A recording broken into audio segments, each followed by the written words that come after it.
अकबर जो था वो पानीपत से 8 मील दूर सुरक्षित स्थान पर था। वो अभी युद्ध क्षेत्र में आया ही नहीं था।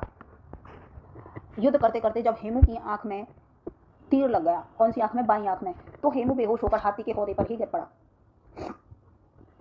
अपने सेनापति को जब सेना ने नहीं देखा तो सेना में भगदड़ मच गई। जब हेमू को उन्होंने मूर्छित पड़ा देखा तो सेना में भगदड़ मच गई और सेना का जो कॉन्फिडेंस था वो डगमगा गया। हेमू की विजय पराजय में बदल चुकी थी, क्योंकि जब सेना ही भाग जाएगी तो लड़ेगा कैसे।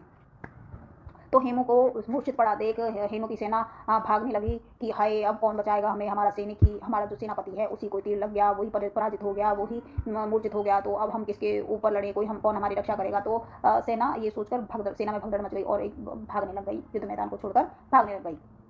इस प्रकार हेमू की जो विजय थी वो पराजय में बदल गई और इस प्रकार एक तीर ने भारत भूमि पर मुगल सत्ता के उखड़े हुए पांव फिर से जमा दिए थे। एक तीर ने, इसका मतलब ये है कि सिर्फ एक तीर जो हेमू की आंख में लगा था उसकी वजह से भारत भूमि पर मुगल सत्ता के जो पैर उखड़े हुए थे उनको फिर से जमा दिया। जो मुगल भगा दिए गए थे, शेरशाह ने भगा दिया था जिन मुगलों को, उनको पराजित करके उनको फिर से भारत में जम गए, उनका पैर फिर से भारत में जम गया। हेमू को बंदी बनाकर अकबर के सामने लाया गया तथा उसका सिर धड़ से अलग कर दिया गया। हो गया फिर से मुगलों का राज हिंदुस्तान पे। शेरशाह सूरी ने कितनी मेहनत से उनको भगाया था, 15 साल तक वो हिंदुस्तान से गायब रहे थे, लेकिन हेमू को एक तीर लगने की वजह से सारा तख्ता पलट गया और मुगल साम्राज्य फिर से भारत पर अपना राज करने वापस आ चुका था।